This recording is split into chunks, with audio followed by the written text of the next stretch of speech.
Halo, jadi di pertemuan kali ini saya akan memaparkan materi tentang pengembangan kurikulum 2013, kurikulum darurat, dan kurikulum paradigma baru. Selamat menonton. Jadi yang pertama yaitu kurikulum 2013. Dasar pertimbangan penyusunan kurikulum 2013 didasarkan pada 3 aspek yang merupakan landasan pengembangan kurikulum. Yang pertama yaitu filosofi, memaknai bahwa pendidikan berbasis pada nilai-nilai luhur, nilai akademik, serta kebutuhan peserta didik dan masyarakat. Kurikulum berorientasi pada pengembangan kompetensi. Yang kedua yaitu yuridis, terkait dengan RPJMN 2010-2014, Sektor Pendidikan dan Impres nomor 1 tahun 2010. Dan yang ketiga yaitu konseptual.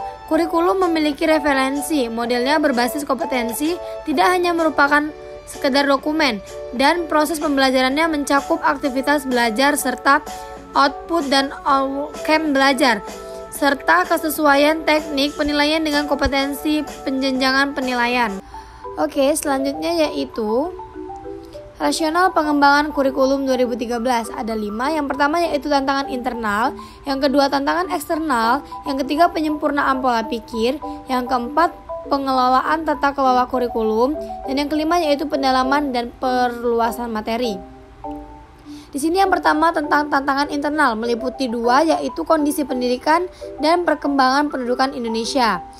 Sedangkan tantangan eksternal terdapat arus globalisasi dan penggeseran kekuatan ekonomi dunia. Dan yang ketiga penyempurnaan pola pikir, kurikulum 2013 dikembangkan dengan penyempurnaan pola pikir. Yang pertama yaitu penguatan pola pelajaran yang berpusat pada peserta didik. Yang kedua penguatan pola pembelajaran interaktif. Yang ketiga penguatan pola pembelajaran secara jejaring. Yang keempat yaitu penguatan pelajaran secara mencari. Yang kelima penguatan pola belajar sendiri dan berkelompok. Yang keenam penguatan pembelajaran berbasis multimedia. Yang ketujuh kekuatan pada pembelajaran berbasis skasikal pasal dengan tetap memperhatikan pengembangan potensi khusus yang dimiliki setiap peserta didik. Yang ke-8 penguatan pola pembelajaran ilmu pengetahuan jamak, dan yang ke-9 penguatan pola pembelajaran kritis. Adapun pembagian pengelolaan tata kelola kurikulum, yang pertama yaitu pada kurikulum 2013, penyusunan dimulai dengan menetapkan standar kompetensi lulusan berdasarkan kesiapan peserta didik, tujuan pendidikan nasional, dan kebutuhan. Yang kedua, setelah kompetensi ditetapkan, kemudian ditentukan kurikulumnya dengan terdiri dari kerangka dasar kurikulum dan struktur kurikulum. Yang ketiga, secara umum, total waktu pembelajaran yang dialokasikan oleh banyak guru untuk beberapa mata pelajaran di SD, SMP, SMA lebih kecil dari total waktu pembelajaran yang dilokasikan menurut standar isi.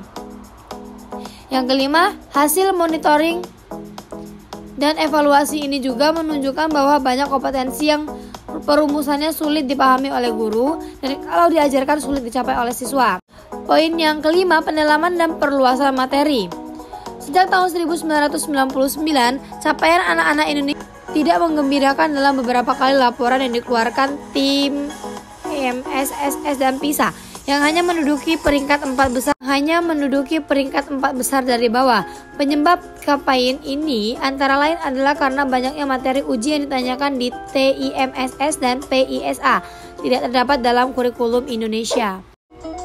Oke, selanjutnya yaitu kurikulum darurat. Kurikulum darurat dalam kondisi khusus yang disiapkan oleh Kemendikbud merupakan penyederhanaan dari kurikulum nasional. Pada kurikulum tersebut dilakukan pengurangan kompetensi dasar untuk setiap mata pelajaran, sehingga guru dan siswa dapat berfokus pada kompetensi esensial dan kompetensi prasyarat untuk kelanjutan pembelajaran di tingkat selanjutnya. Selanjutnya yaitu landasan pengembangan kurikulum darurat, meliputi 3 yaitu landasan filosofis, landasan sosiologis, dan landasan psikopedagogis. Yang pertama yaitu landasan filosofis, pendidikan berakar pada budaya bangsa untuk membangun kehidupan bangsa masa kini dan masa mendatang. Peserta didik adalah pewaris budaya bangsa yang kreatif. Guru adalah sosok teladan yang baik bagi peserta didik. Yang kedua yaitu landasan sosiologis. Kurikulum darurat dikembangkan atas dasar kebutuhan merespon perubahan dan rancangan proses pendidikan dalam rangka memenuhi dinamika kehidupan beragam, bermasyarakat, berbangsa, dan bernegara, membangun masyarakat sejahtera dan berkeadilan terutama pada masa darurat COVID-19. Yang ketiga yaitu landasan psikopedagogis. Kurikulum harus didudukin sebagai wahana pendewasaan peserta didik sesuai dengan perkembangan psikologisnya dan mendapatkan perlakuan pedagogis sesuai dengan konteks lingkungan dan zamannya pada masa darurat COVID-19. Dan prinsip-prinsip pengembangan kurikulum darurat. Yang pertama ada berpusat pada potensi perkembangan kebutuhan kepentingan peserta didik dan lingkungan. Yang kedua, beragam dan terpadu. Yang ketiga, tanggapan terhadap perkembangan iptek. Yang keempat, belajar sepanjang hayat. Yang kelima, relevan dengan kebutuhan kehidupan. Yang kelima, menyeluruh dan kesinambungan. Yang keenam, seimbang antara kepentingan nasional dan kepentingan daerah. Selanjutnya, fokus materi pada kurikulum darurat. Yang pertama adalah literasi dan numerasi. Yang kedua, pencegah dan penanganan pandemi COVID-19. Yang ketiga, perilaku hidup bersih dan sehat dan gerakan masyarakat sehat.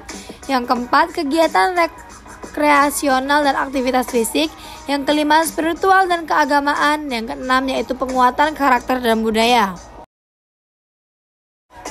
Dan kurikulum yang terakhir yaitu kurikulum paradigma baru. Pengertian kurikulum prototipe adalah kurikulum pilihan atau opsi yang dapat diterapkan satuan pendidikan atau SATPEN mulai tahun ajaran atau TA 2022 sampai 2023. Kurikulum prototipe melanjutkan arah pengembangan kurikulum sebelumnya atau K13. Adapun dasar pertimbangan kurikulum prototipe. Kurikulum prototipe sebagai upaya pemulihan pembelajaran.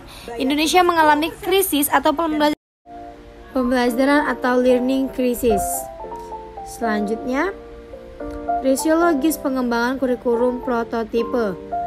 Terdapat orientasi holistik, berbasis kompetensi dan kontekstualisasi dan personalisasi. Oke, baiklah, mungkin hanya itu materi yang dapat saya sampaikan di video kali ini. Selamat bertemu di minggu depan di video selanjutnya. Tetap semangat dan terus belajar. Terima kasih, saya akhiri. Wassalamualaikum warahmatullahi wabarakatuh.